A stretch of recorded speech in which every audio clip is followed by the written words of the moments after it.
नमस्कार। तो हमने डाटा हैंडलिंग के अंदर कलेक्शन ऑफ द डाटा देखा, टैली मार्क्स कैसे ड्रॉ करते हैं ये देखा। अब हम आ रहे हैं बार डायग्राम कैसे ड्रॉ करना। तो ये कंप्लीट प्रोसेस एक एग्जांपल लेके और हम इसको समझेंगे, ठीक है। तो देखिए इस एग्जांपल में ये दिया हुआ है, following table shows the monthly expenditure of Imran's family on various item. तो कहाँ कहाँ पे कितना कितना खर्चा होता है वो यहाँ पे दिया हुआ है। अब देखिए क्या क्या चीज़ है। आइटम्स यहाँ पे दिए हुए हैं, house rent, food, education, electricity, transport और मिसलेनियस मतलब जो और भी छोटे मोटे खर्चे होते हैं वो। तो हाउस रेंट के लिए 3,000 रुपये एक्सपेंडिचर है ना। फिर फूड के लिए यहाँ पे 3,400 रुपये है। एजुकेशन के लिए अगर 800 रुपये फीस लगती है। फिर इलेक्ट्रिसिटी ये 400 रुपये का बिल आता है। और ट्रांसपोर्ट के लिए 600 रुपये और मिसलेनियस के लिए अगर 1200 रुपये, जो छोटे मोटे कहीं पिक्चर गए, कहीं पार्टी में गए, कहीं पे भी छोटे छोटे से वो सब्जी के लिए, तो ये सब आइटम यहाँ पे हैं। इसमें 1200 रुपये खर्चा होता है, ठीक है। अब देखिए यहाँ पे to represent this data in the form of bar diagram. तो अब हम बार डायग्राम बनाएंगे। Here are some steps. अब आप एक एक करके स्टेप समझते जाना। हाँ, तो सबसे पहले ड्रॉ 2 परपेंडिकुलर लाइंस। तो यहाँ पे 2 परपेंडिकुलर लाइन होगी, एक हॉरिजेंटल होगी और दूसरी वर्टिकल होगी, ठीक है। तो हम यहाँ पे 2 लाइंस ड्रॉ करेंगे, एक हॉरिजेंटल होगी और एक वर्टिकल होगी। तो ये हमने ये 2 लाइंस बना दी, ठीक है। फिर along the horizontal line mark the items। तो यहाँ पे हॉरिजेंटल लाइन में हम आइटम्स रखेंगे।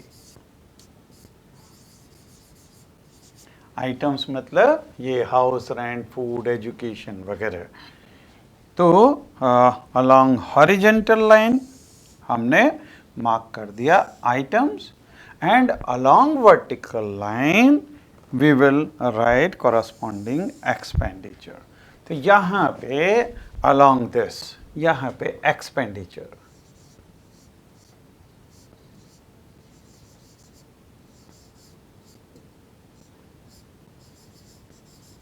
ठीक है। तो एक्सपेंडिचर हम लिखेंगे अलोंग दिस वर्टिकल लाइन, ठीक। अब take bar of same width keeping the uniform gap between them. तो अब हमको बार्स बनाना है अलग अलग आइटम के लिए, हाउस रेंट, फूड, एजुकेशन वगैरह इनके लिए। तो और गैप, जो भी 2 बार्स बनाएंगे मतलब रेक्टेंगल बनाएंगे, उसके बीच में गैप बराबर बराबर हम देंगे, ठीक है। तो अब फिर उसके बाद में choose a suitable scale along the vertical line, से 1 unit length is equal to 200 rupees. क्योंकि देखिए अब यहाँ पे 3,000 रुपये, 3,000 तक तो पॉइंट्स यहाँ पे हम ले नहीं सकते। तो हमको क्या करना पड़ेगा, इसके हिसाब से हम इसको छोटा करेंगे कि 1 यूनिट लेंथ जो ग्राफ या जो हमारा ये पेपर होगा उसके अंदर अगर 1 सेंटीमीटर या 1 इंच, जो भी हमारे पास में ग्राफ वगैरह अवेलेबल होगा, क्योंकि मार्केट के अंदर इंच ग्राफ भी मिलता है और सेंटीमीटर ग्राफ भी मिलता है। तो हम उसको यूनिट बोल रहे हैं, स्पेसिफाई नहीं कर रहे इंच या सेंटीमीटर में। तो 1 सेंटीमीटर अगर 200 रुपये को रिप्रेजेंट करे तो हम यहाँ से ये रुपीस को कन्वर्ट कर सकते हैं, कितने यूनिट्स लेंथ इसमें जाएगी। तो देखिए, हम अगर इसको 200 से डिवाइड कर दें, डिवाइडेड बाय 200, तो ये 200, और sorry this is 200, so this will be equal to, ये 2 जीरोस चले जाएंगे, 2 से 30 जाएगा तो ये 15 यूनिट्स हो जाएगी। 15 यूनिट ये हाउस रेंट के लिए जाएगा। फिर इसको हम 2 से अगर 200 से डिवाइड कर दें तो ये बन जाएगा 17। ठीक है, इसको 200 से अगर डिवाइड करेंगे तो ये आ जाएगा 4 सेंटीमीटर, या जो भी यूनिट है 4 यूनिट। इसको अगर हम 200 से डिवाइड करेंगे तो ये हो जाएगा 2 यूनिट्स। इसको डिवाइड करेंगे तो ये हो जाएगा 3 यूनिट्स, और इसको अगर हम डिवाइड करेंगे 200 से तो ये 6 यूनिट्स आ जाएगी। मतलब अगर हम y एक्सिस में सेंटीमीटर्स में अगर ये चीज़ बनाएं तो हमारे को 1 सेंटीमीटर वो 200 यूनिट के बराबर होगा। अब यहाँ से हमने देखिए सबसे ज़्यादा कितना गया, 17 सेंटीमीटर तक ये गया। जब 17 सेंटीमीटर तक गया, 2, 3, मतलब ये यहाँ से हमारे पास में इसमें स्पेस कम है तो हम उतने अच्छे से नहीं ड्रॉ कर पाएंगे, लेकिन आप अपनी कॉपी के अंदर या ग्राफ कॉपी के अंदर इसको प्रॉपरली ड्रॉ कर सकते हैं, है ना। अब इसमें 17 तक अगर हमको जाना है तो हम क्या करें, यहाँ पे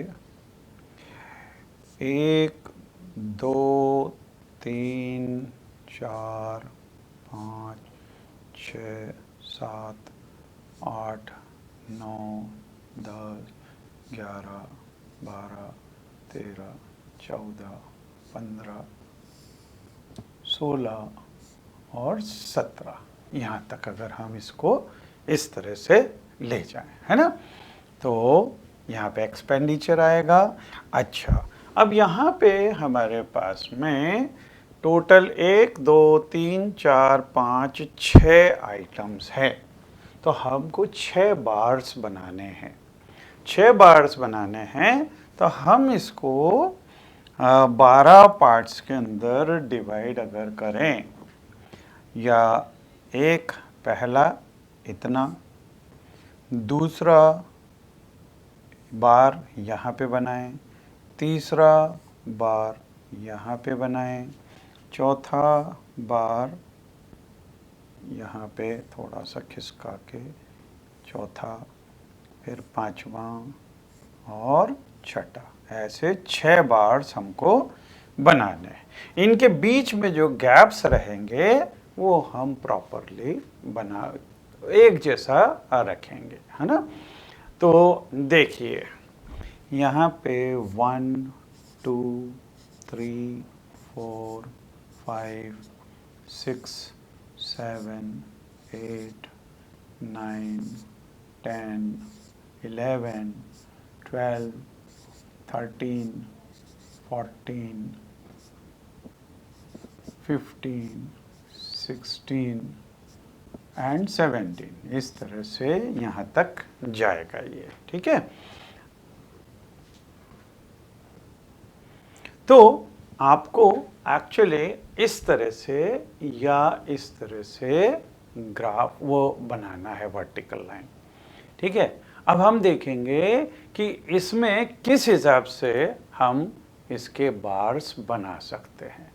तो हम देखिए, ये देखिए यहाँ पे अब जो बार बनेगा किस तरह से बनेगा, यहाँ पे हॉरिजेंटल लाइन में यहाँ पे आइटम्स लिख दिए और यहाँ पे एक्सपेंडिचर्स हमने वो लिख दिए। अब एक्सपेंडिचर में एक यूनिट वो 200 सेंटीमीटर के बराबर था, तो ये 200, 400, 600, 800, 1000, 1200 है ना। जैसे हमने लिखा था 1, 2, 3, 4 सेंटीमीटर, उसकी जगह हम यहाँ पे डायरेक्ट ऐसा भी लिख सकते हैं, है ना। 200, 400, 600 ये भी लिख सकते हैं। तो यहाँ पे ये 3600 तक जा रहा है ना। और हमारा मैक्सिमम वो गया था 3400 तक। ठीक, तो सबसे पहले हाउस रेंट, ये हाउस रेंट था 3000 रुपये। तो इसके ऊपर ये जो रेक्टेंगल बनेगा ये 3000 तक, तो देखिए उसकी हाइट यहाँ 3000 के बराबर होगी, इसकी हाइट यहाँ से, है ना। आप चाहें तो स्केल रख के और वहाँ पे मार्क कर सकते हैं, फिर उतनी ऊपर हाइट ले सकते हैं। फिर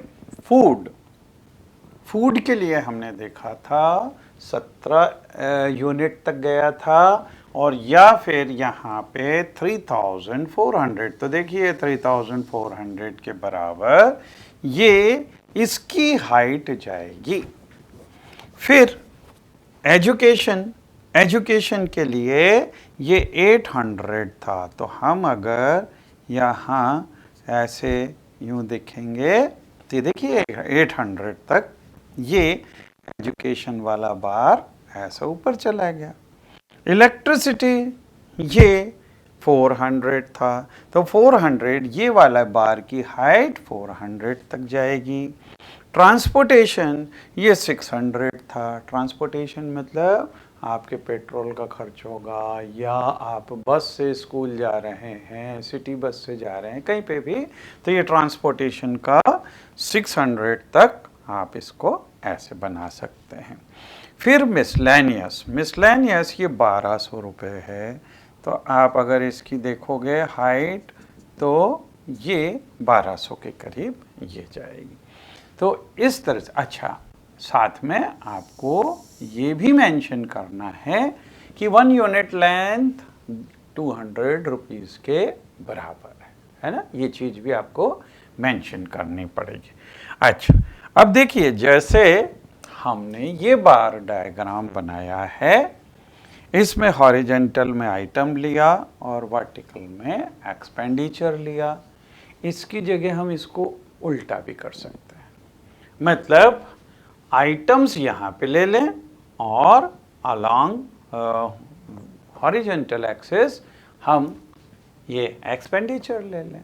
तो यहाँ पे इस केस के अंदर हाउस रेंट और वो इसके हिसाब से देखिए ये 3000 था हाउस रेंट, तो यहाँ पे इसकी लेंथ जो है वो 3000 होगी ऐसे ये।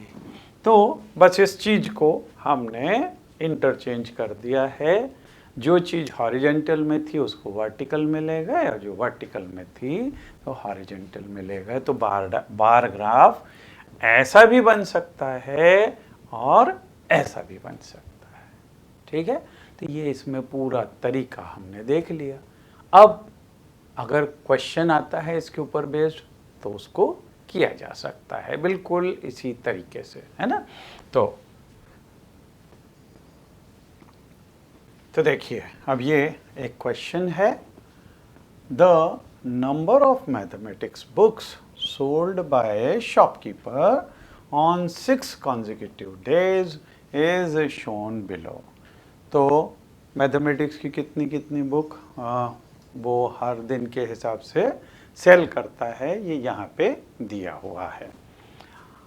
ड्रॉ ए बार ग्राफ, तो हमको बार ग्राफ बनाना है to represent the above information choosing the scale of your choice. तो अपने चॉइस के हिसाब से स्केल ड्रॉ करके और हमको बार ग्राफ बनाना है।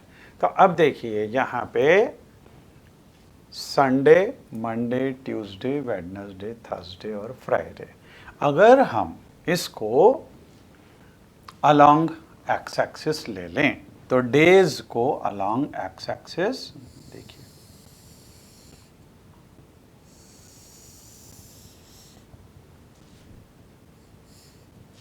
तो यहां पे डेज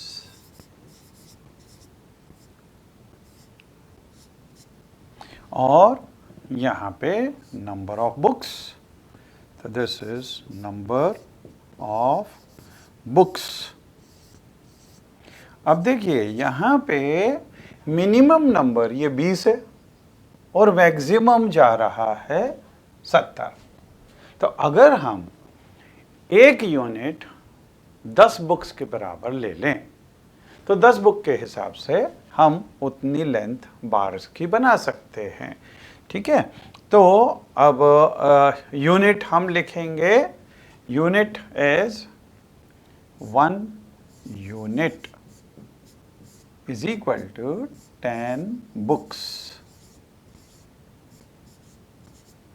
ठीक है, तो अगर हम इसको 10 से इनको सबको डिवाइड करें अपॉन 10 तो ये आ जाएगा 6.5।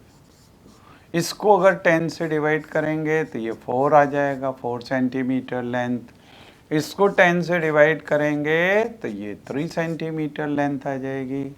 इसको 10 से डिवाइड करेंगे तो ये 5 सेंटीमीटर आ जाएगी। इसको 10 से डिवाइड करेंगे तो ये 20 हो जाएगा। और लास्ट वाला ये 10 से जब डिवाइड करेंगे तो ये 7 सेंटीमीटर आ जाएगा, है ना। तो हम यहाँ पे 1 2 3 4 5 6 और ये 7।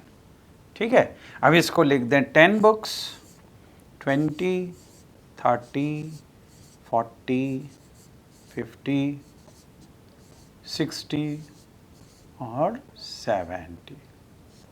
ठीक है, अब यहाँ पे डेज के हिसाब से हम सबसे पहले 6.5 मतलब यहाँ तक आएगा। तो पहला बार हम संडे का जो बनाएंगे वो इस तरह का बनेगा। ये पहला बार संडे। ठीक है, फिर दूसरा बार 4 सेंटीमीटर का बनेगा। 4 सेंटीमीटर मतलब यहाँ पे ये 4 सेंटीमीटर का, और इनकी विड्थ बिल्कुल बराबर होनी चाहिए, जितनी इसकी उतनी इसकी। अगर हम 1-1 सेंटीमीटर की विड्थ रखें और डिस्टेंस भी इनके बीच का 1-1 सेंटीमीटर रखें तो वो प्रॉपरली बन सकता है। तीसरा 3 सेंटीमीटर। 3 सेंटीमीटर मतलब यहाँ से हम अगर देखेंगे तो ये 3 सेंटीमीटर ये अगला वाला बार बनेगा।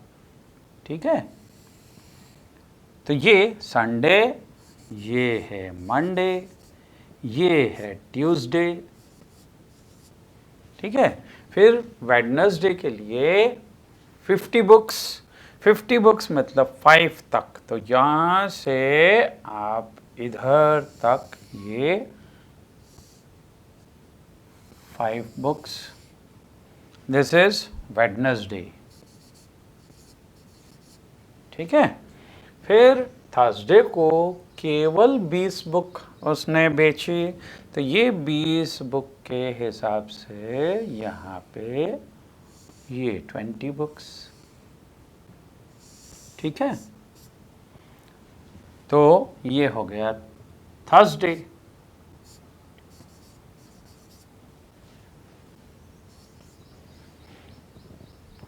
और फ्राइडे, तो फ्राइडे ये 7 मतलब यहाँ तक जाएगा, ये सबसे ऊंचा तक जाएगा। It will be here. This is for Friday. So this will go up to 7 centimetre. तो इस तरह से हम बार ग्राफ बनाते हैं। ठीक है, अगला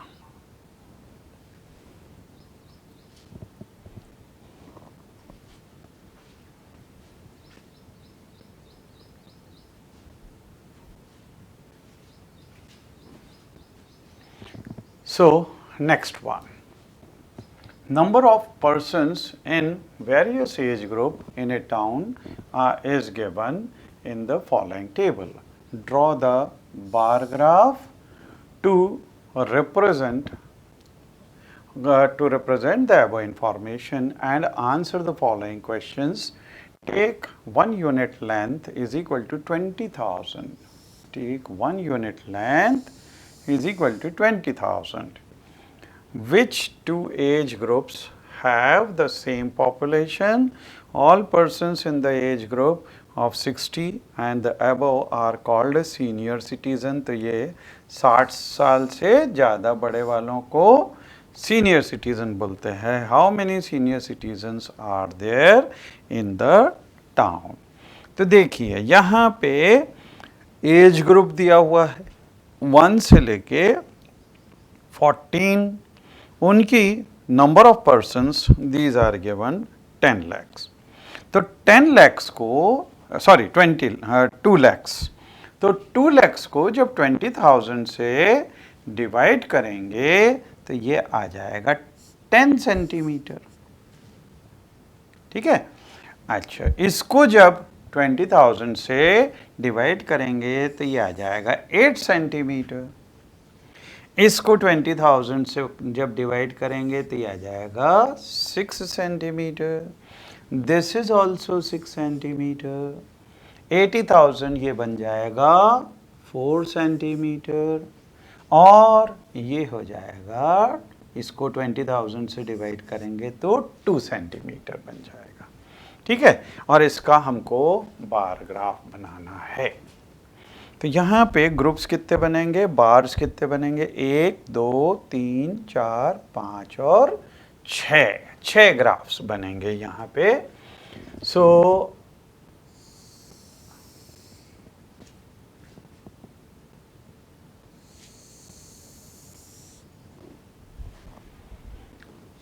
यहाँ पे नंबर ऑफ पर्सन्स, तो we can write number of persons.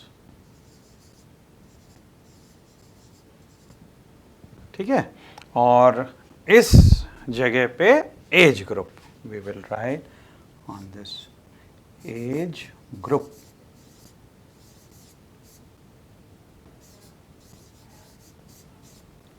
यहाँ पे एज ग्रुप। ठीक है, अच्छा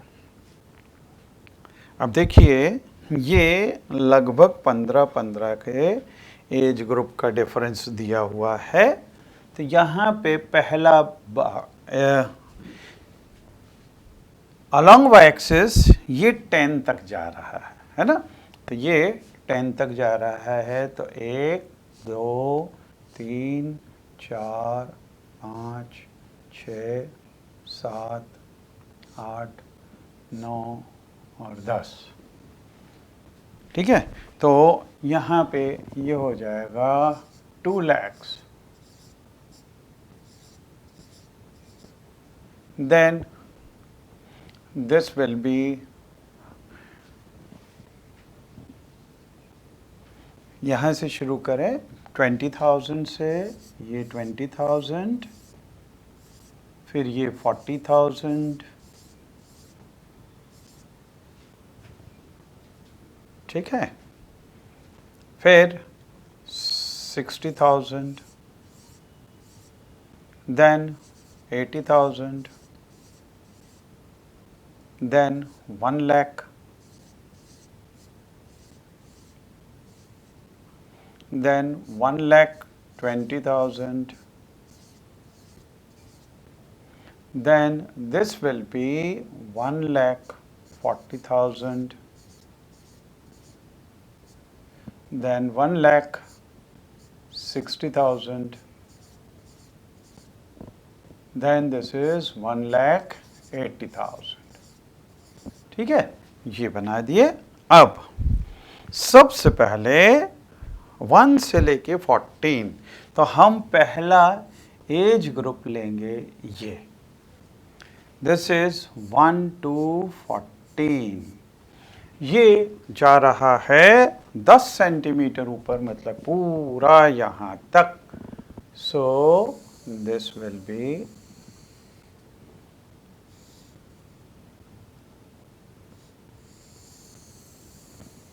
ये बन गया।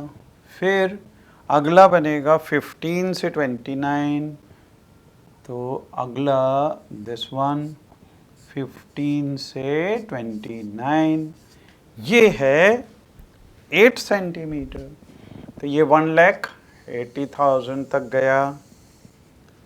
So this is 1,80,000, right. Then next is 30 to 44. So this next is 30 to 44, और इसकी हाइट जाएगी 6 सेंटीमीटर, मतलब 1,20,000 तक। 1,20,000 मतलब यहाँ पे आया ये, दिस इज अप टू 1,20,000। ठीक है, अगला 45 से 59, ये 45 से 59,